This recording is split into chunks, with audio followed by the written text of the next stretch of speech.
What's going on, YouTube? My name is Dave Sarner, and I'm the host of the Rise and Fall Fantasy Football Show. Welcome to the Week 5 edition. Now, in today's episodes, we are joined again by our co-host, Matthew Ferreira from the 4th and 1 Pod, as we break down every single matchup for Week 5, identify every single player that you guys need to have in your lineups. Now, in previous episodes, we did our news, notes, and updates at the beginning of the episode before all the game analysis. However, this week we decided to do that per game basis, so when you click on those timestamps, you'll get your news, notes, and updates for that particular game right before you get our analysis. Now, without further ado, enjoy the episode.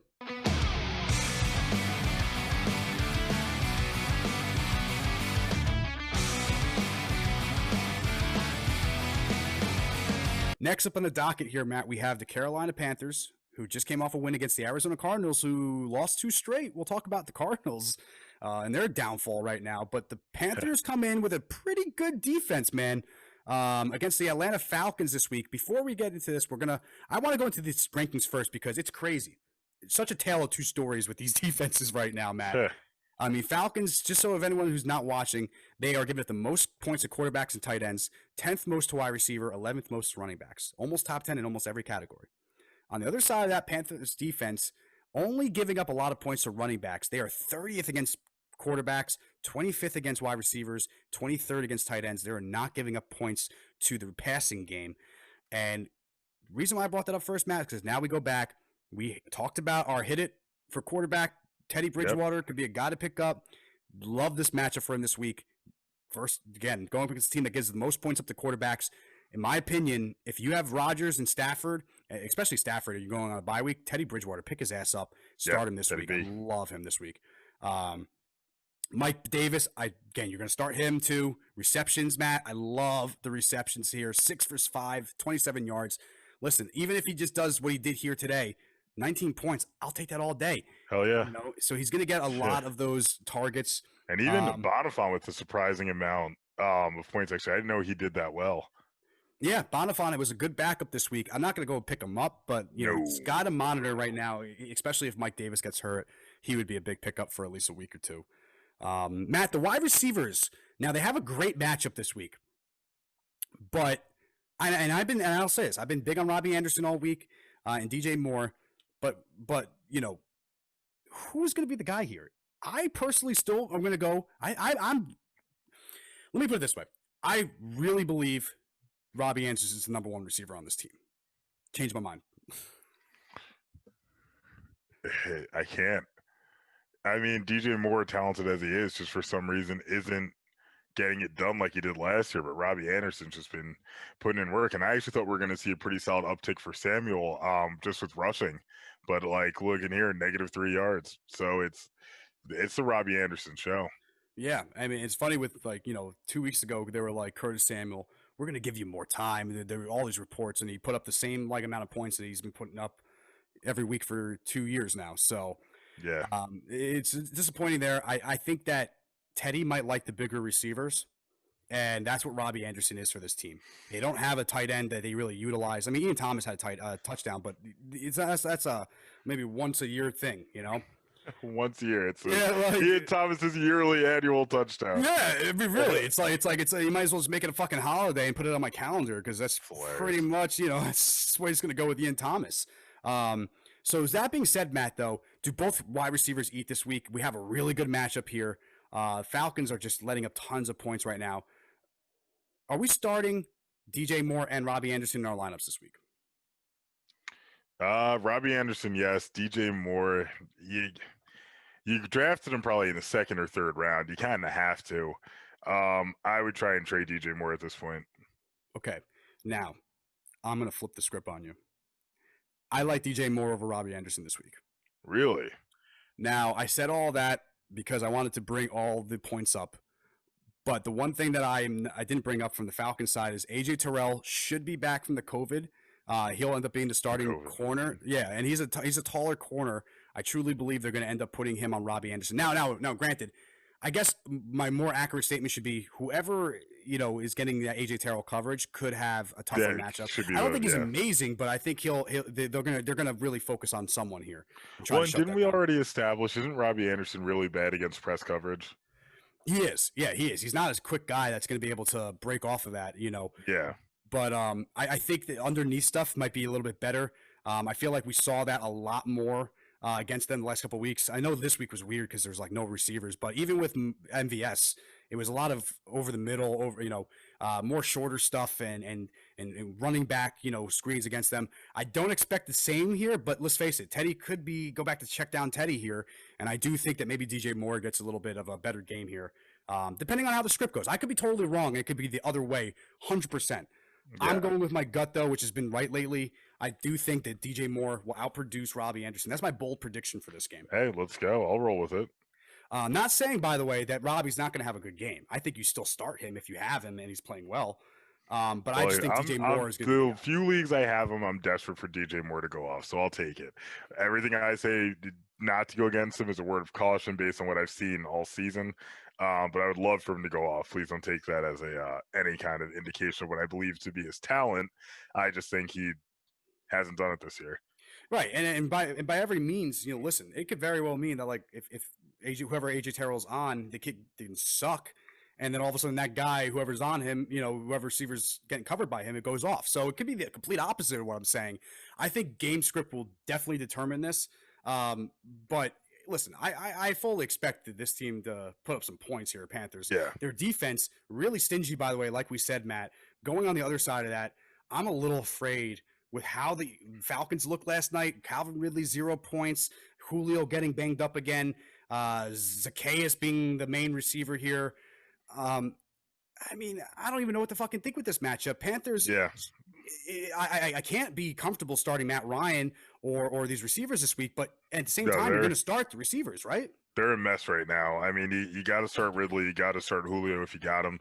But the Falcons team is a mess. Just an absolute mess. And, so let's be clear here. The guys who we do like, Todd Gurley had a great week last week. I like him again this week. I actually think him and Brian Hill can have a decent week. But that being said, and the reason why I say that, Matt, is because I think it's going to end up being more of a defensive battle from one side. So if Panthers do that, maybe it's a little slowed down and they run the ball like they did last night. They're going to want to try to contain, these higher passing offenses. They want it to be the game script like last night. It's just that Aaron Rodgers still was able to pick them apart. Right. But that being said, Julio, Calvin, we're going to start him, right? But I feel very, very scared about Calvin Ridley this week. I feel like you got it if you got him, though. I understand the apprehension. It's just he's one of those guys that if you have him, you kind of have to play him. Right now, he's the #1 scoring receiver in fantasy. You kind of have to. That's what I was looking up. Sorry if you're looking and wondering why. No, you're good. I'm looking up different stats and stuff. No, he's the #1 receiver in fantasy. I feel like you got to do it.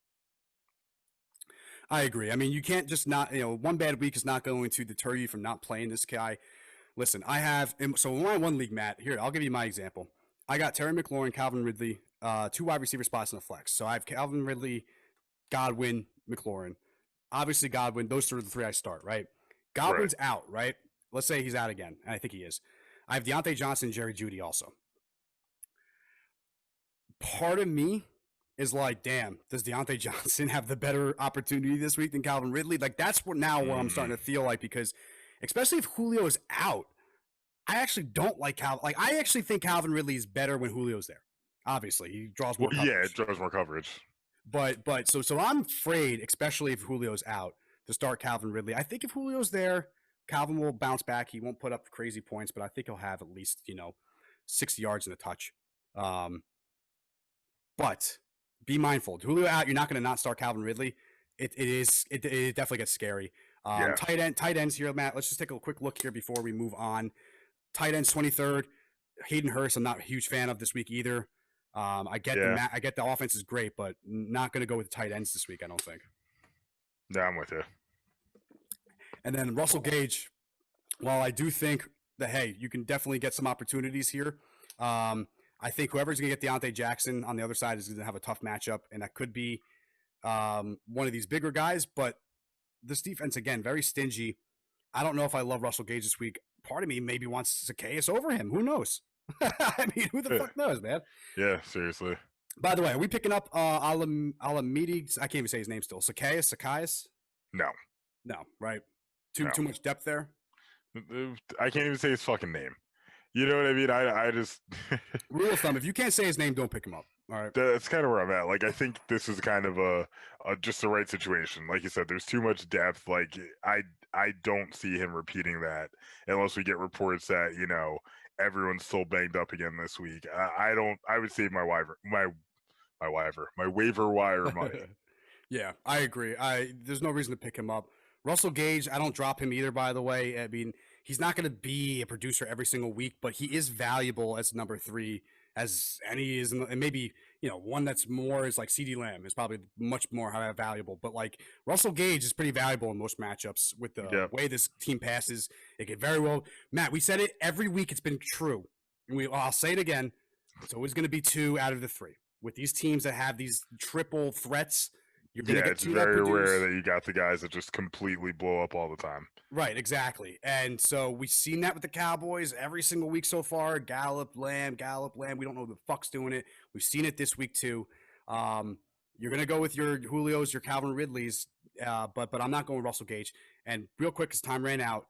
Todd Gurley, I love this week. Brian Hill could be a deeper play again if you have listen. If I was able to get him in my main league, I would take a shot and play him this week. You know.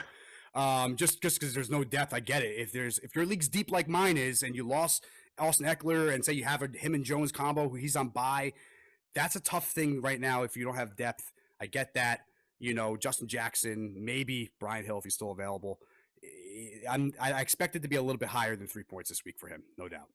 On the other side of that, DJ Moore, I personally like over Robbie. I think you can start both and feel comfortable with that. Mike Davis, you're going to start in a good matchup here. Teddy Bridgewater in a great matchup. And then, of course, listen, if you want to go deep going in Thomas, I'm not going to tell you to do it, though. Okay, so just keep that out there. Keep it on. Keep it on the low, yeah. Just don't say I recommended that at all.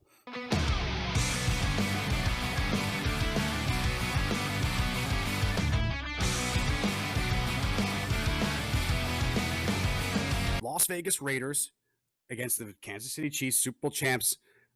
Listen, like we said, Josh Jacobs struggled against the Buffalo Bills last week, and the Buffalo Bills let up a little bit more points to running backs than the Chiefs do. I'm wondering, Matt, is Josh Jacobs in danger of kind of becoming a faller permanently? Is he going to continue to drop here because he's not been great the last couple of weeks? Yeah, I'm not really sure what the deal is with that because I thought he was going to get fed the ball kind of all season, especially the way that Gruden had spoken in the offseason about how mad he was they didn't get the Rookie of the Year. So, I really thought we were going to see him, like, I don't know, blow up. And he just kind of isn't. The downward trend works.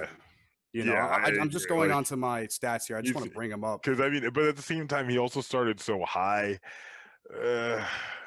I would stand true to him, but give it another couple weeks. Worst case scenario, sell high.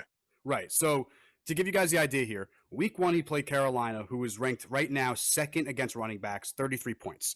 So letting up like the second most points to running backs, he put up big numbers. When he played any team that's above like 18 right now. So in the teens, let's say the teens, which are like the neutral areas, he put up 12 points. And then against the good teams, 24th, 26th ranked with New England, Buffalo, he put up 8 and 7. So really his projection is kind of like depending on the strength of that defense and how good or bad they are. It's really kind of comparing to that. Like if he has a great matchup, he's putting up 20 plus fantasy points. If he has a mid-range matchup, he's putting up maybe 12 points in that one matchup. And then if he's in the tougher matchups, he's only putting up 8 to 7. So luckily for us, if that holds true at all, guys, listen, I'm not going to say it's going to hold true or not, but if it does, Matt, 17th against Chiefs. We said that if it's in the teens, he was in the teens as well. He had 12 points last time he was in that area. I'm going to predict him to be in that area again. Let's see how accurate that is. Let's see if his trend is really about defenses. And maybe we found a little tick about Josh Jacobs moving forward. Now, next player, though, wide receivers. Damn, I mean, Hunter Renfrow did okay, didn't do great. Nelson Aguilar pisses me the fuck off. It's like he's non-existent, and then he'll somehow get most of the production. Yeah, he'll do something, and it doesn't make any sense. Right, like he's number 1 because he had the most productive week, number 1 on this list, like because I copied over from week 2. And so week 1 stats, he was a top-ranked guy. And again, So 2 out of the first 4 weeks, Nelson Aguilar is the top guy, double-digit fantasy points. You're not going to start him, but I mean, is Ruggs someone who, when he comes back, you try to say maybe, listen, no one's really stepping up when he's out. He needs to be the guy when he comes back. I would think so. I'm mostly disappointed whenever I look at this. Ruggs, I think, is going to be the number one when he comes back. Yes. I really want Edwards to blow up. All I heard in the offseason was whispers about how good he was and how they're trying to keep him hidden basically from other teams. Like he was supposed to be their secret weapon. And I'm just like waiting for it. I'm just sitting there just waiting with him on my bench. Just like, come on, give me that week where you show me it's true. So hopefully something could happen soon here. I think this team could really blow up if that level of talent is as on the level it's supposed to be. You know what I mean? Like, there's not a reason. You look at this, there's not a reason they're not supposed to be dominating. I agree. And it's funny, I was just looking down because I was looking at Darren Waller's stats, and I'm sitting here thinking to myself, did I fuck up these projections? Like, or these stats? Like 11 points, but he had 9 catches for 88 yards and a touch. I'm like, what the fuck happened? Then I realized the 1 fumble loss, in there. So 14. I mean, it's even so. I did he have more than 1 loss? Let me see here. 12-9 for 88. Okay, he didn't have a touchdown. That's where my stats are wrong there. So I that's where it's fucking me up right now. And I'm looking at this like there's a 1, there's not. So I'm an idiot. Pretty much case in point. If you guys didn't know, I'm dumb. But long story short, Darren Waller, Matt, had a great day outside of not getting a touchdown and having the fumble. He would have had 14 points or 13, 13-3, 30, whatever, 13.3. He is someone who I really like this week. I think, the biggest thing for me is that, listen, they're pretty stingy, the Chiefs, but tight end and running back is where you're going to kind of try to do what you got to do here.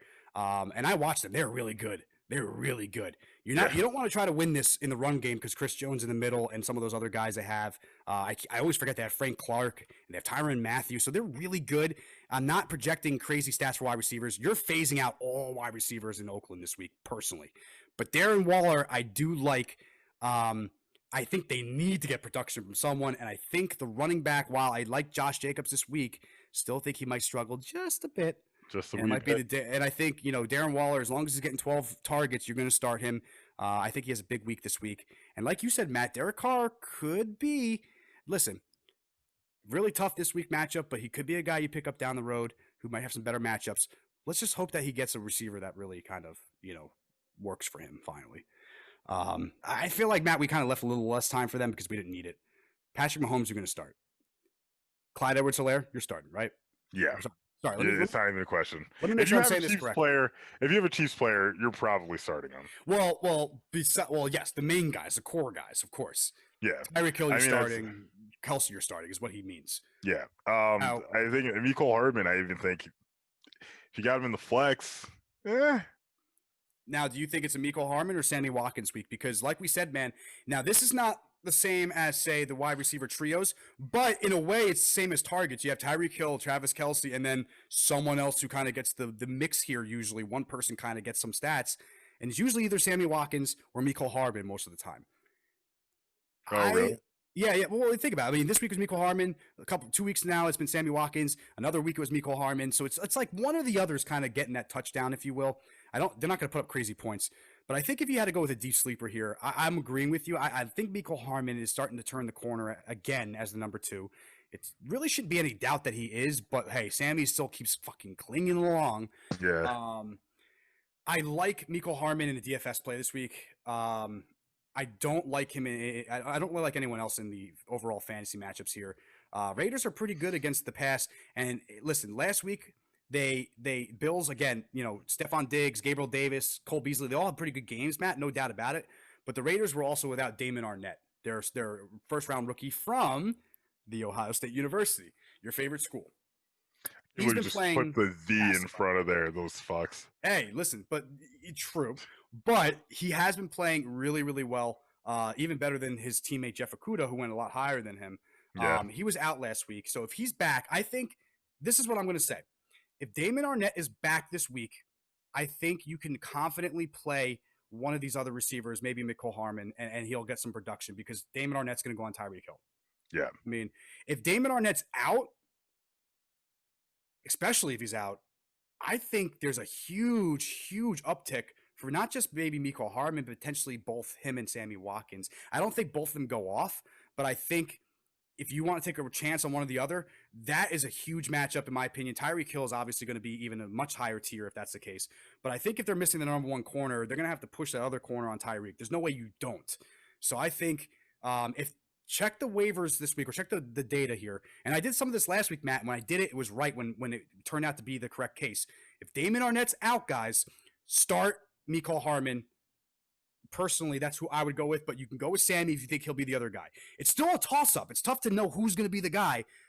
I think the matchup is really going to cater Mecole Hardman. Plus, they could do a lot of sweeps, and they utilize Hardman more for that now. So that's my personal analysis. If Damon Arnett is there, I'm much less likely to use one of these guys. But if Damon Arnett is out, go with Mecole Hardman in your lineup or Sammy Watkins. I don't know which one it's going to be, so I'm sorry. I can't really tell you which. But that's my prediction. One of them is going to have a big day if Damon Arnett is out. I like it. Chiefs defense, by the way, like them this week. Sneaky good.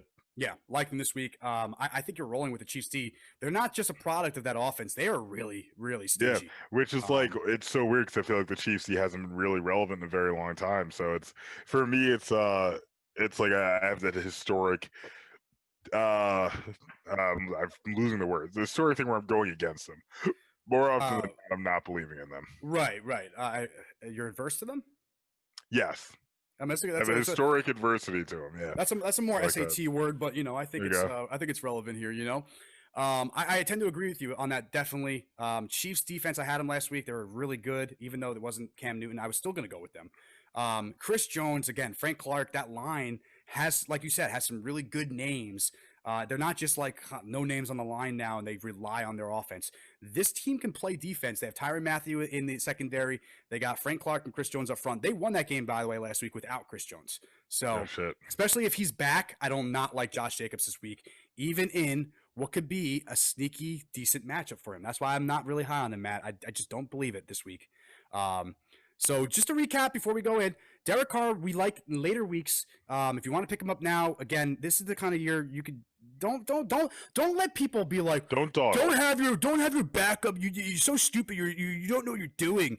This is not the year to try to big dick it through and not have your security. So if anything's improving this year, it's that nothing is certain. If you can get a backup and you think it's quality, you think it's someone you'd like on your team, pick him up. If I have Tom Brady on my bench with Russell Wilson all year, Matt, and Tom Brady doesn't play a fucking down for me or anyone else, I consider that a win this year. Yeah, I don't mind that I don't have the spot for it, especially if your league has IR spots. Let me be clear, especially if you guys do that, make sure you guys get your depth. Which at this year, if you don't have IR spots, talk to your fucking commissioner and be like, what the hell are you doing? Yeah, Raz, I'm looking at you in our league. Okay? Directly at you. Because you need IR spots this year. It's uncalled for, especially if it's a keeper league. I'd be furious if I didn't have an IR spot. I agree. So that being said, we're gonna move on here. Let me go through before we just move on real quick. Derek Carr we like for later weeks. He could be an interesting streamer option. I might try him out, maybe one or two lineups, see what happens with him and Waller. But I'm not gonna bank on that at all. I think it just could be a shootout more.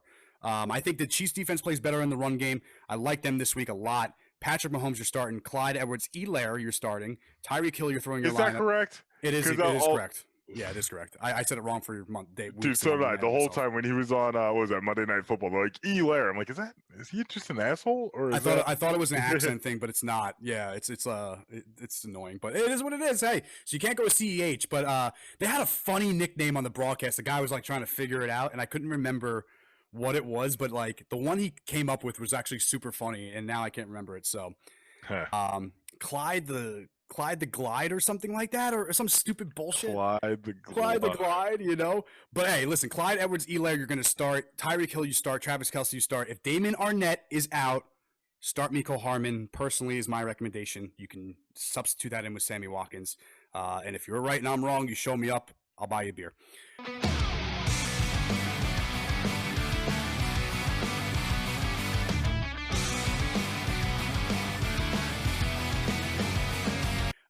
Sammy Watkins. Yeah, next matchup. Yeah, dude. Was I right though? Was I right? Yeah, you're right. I'm going to say you don't need to start the timer on this because this is going to be a quick one. I like Start it. the Cardinals. Just start Yep. the Cardinals. Even Kenyon Drake, who's been massively disappointing, you drafted him too early. This is a guy you got to try and sell. Honestly, just try and move him, package him with somebody else if you can, so you can get a decent RB2 or something, maybe a high-end RB3. Yep. Someone's up and comer. Actually, a good target might be like Antonio Gibson. See if you can get him for Antonio Gibson and someone else. I got offered today. Actually, I got offered in my main league. This is like the kid that like, and I know everyone out there who's gonna watch this knows these people. The ones that are like, they'll send you the dumbest fucking trades every week, and just to send them to you, knowing you're not going to accept them. Like honestly, if you're that person, fuck you. Because you know what? Like, I don't need this shit in my fucking inbox every goddamn week for the dumbest trades in the world. So I got offered, Matt, for Aaron Jones, Kenyon Drake, and Julio. I have Ridley in that league. So, of course, the funny thing is, last year, that wouldn't have been a bad trade. No, not at all. Not at all. But this year, when I already have another receiver from that team, you're going to offer me that bullshit. Okay, so I decline that, right? And then get this. This is the trade that ends up going through minutes, less than minutes. I didn't even get the counter. I actually tried to go with like a triple trade, giving him Tom Brady as I was saying this, but I was going to get Gardner Minshew in the trade. So I was going to try to downgrade a quarterback to get Jonathan Taylor, giving him Jerry Jeudy, Tom Brady, and like another bullshit receiver. You know, it was really more of like a troll trade like he did to me. I always kind of send him back a different one, but I was like, all right, let's see how it goes. Long story short, he does the trade right after Matt. Julio Jones to the commissioner of my league for Nick Chubb, who's injured, of course, and who was the other guy? Oh, what am I talking about? No. I'm sorry. Nick Chubb and I forgot who the other guy was, but it was like a really dumb trade. And I'm sitting here thinking to myself, like, so you tried to offer me like some bullshit trade for my star running back, and then the second I didn't do it, you did some dumbass trade. You know, gave away Julio for a guy who's going to be hurt for 5 weeks, and another guy who's not going to really start in your team. Like, I don't get that.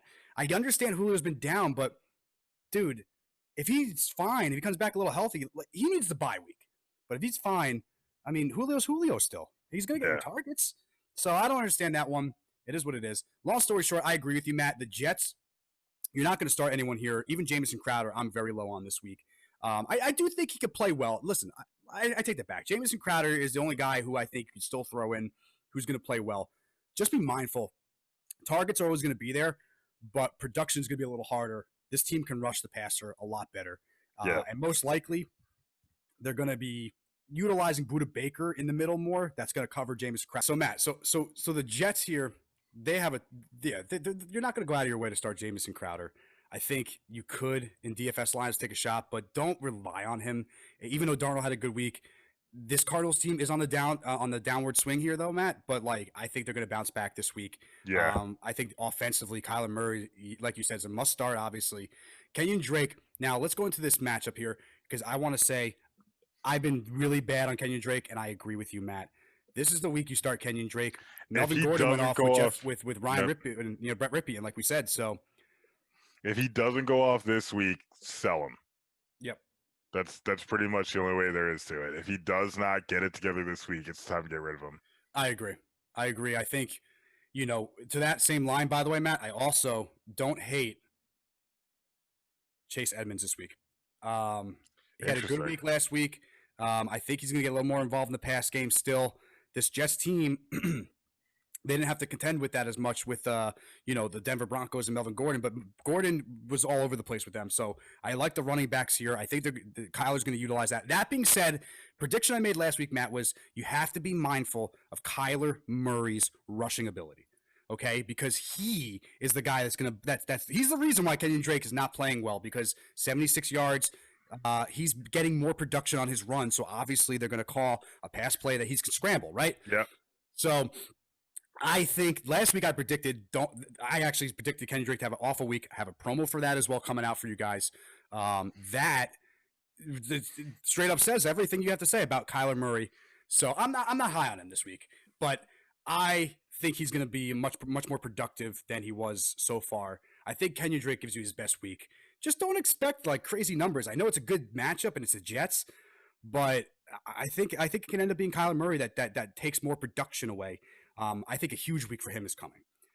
Love that. So DeAndre Hopkins, you're going to start. He's going to bounce back. No doubt in my mind in this matchup. He's absolutely going to bounce back. I'd like Christian Kirk as well. I think he's second in targets. As long as he's healthy, he's going to be that guy.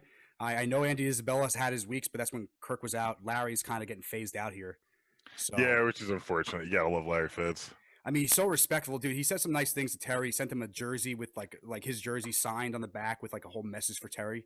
And dude, the classiest guy in the world. Like, I don't think it doesn't matter what team you could be a Seahawks fan or a Niners fan. You still respect Larry Fitzgerald. It's just the way it is. Yeah. Damn shame he hasn't gotten a ring. I agree. And listen, hey, this team is pretty dead. They have to get their shit back together here. Because right now their defense is kind of slacking. They're letting up a lot of points to running backs, good amount of points to quarterbacks. But if they can, that offense is pretty fucking elite, even without the run game from the running backs. Kyler Murray's been able to do it himself. They need to step it up, though, no doubt, if they're going to be a contender at the running back. Kenyon Drake needs to have that week for you this week. I think I'm going to have him on higher on my list, Matt. I'm going to put him as a faller because I don't trust him. And there might be some guys that I might think has a better. When I say faller on my list, he'll be like 7th on my rankings. But let's say 8th, 9th, and 10th spot. Maybe they have higher ceilings. I think they'll get you a minimum of 8 points. So maybe I have them as risers that I would start over Kenyon Drake potentially. Not saying that I would or I'm going to. That's the reason why Kenyon Drake's still ranked higher. So that's how that works. It's not like I'm down on him. I just think that maybe from a floor standpoint, you can get some better value. The matchup is great, no doubt about it, and people are going to be all over it. Just be mindful. Again, Kyler Murray cuts into his production a lot. Yeah. And then on that side of things, again, we're just starting Jamison Crowder. Cardinals defense, you're going to start, right? Agreed. They are not as bad as they seem. They play some really good matchups here. Like we said, Carolina went off against them last week, though. So I do ask you, Matt, Le'Veon Bell might be back this week. If he is Le'Veon Bell going to score after we saw Mike Davis have a 19-point game against the Cardinals last week? I wouldn't be shocked. I don't know that I trust Adam Gase, though. Yeah. Yeah. I mean, yeah, you're right. I don't trust Adam Gase until Adam Gase is gone, and this could be the week finally. I think. God willing. You know what, Matt? Man, that's a great point. I think the only guy you can trust because we've seen the production in the system is Crowder, right? If he's healthy. If he's healthy. And that's it. Even Le'Veon, I agree with you, Matt. In my opinion, everyone else, I need Gase to be gone so I can trust them. I'm not going to trust this at all.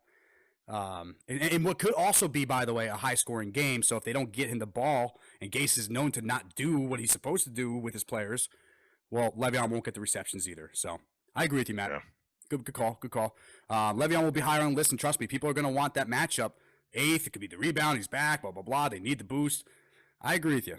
I'm going to caution the Le'Veon Bell pick. James Crowder, you start, though. Hopkins, you're starting. Kenyon Drake's a good play this week. Be mindful. Kyler Murray. It's a great matchup for running backs, but that bodes more for me on Kyler Murray than Kenyon Drake.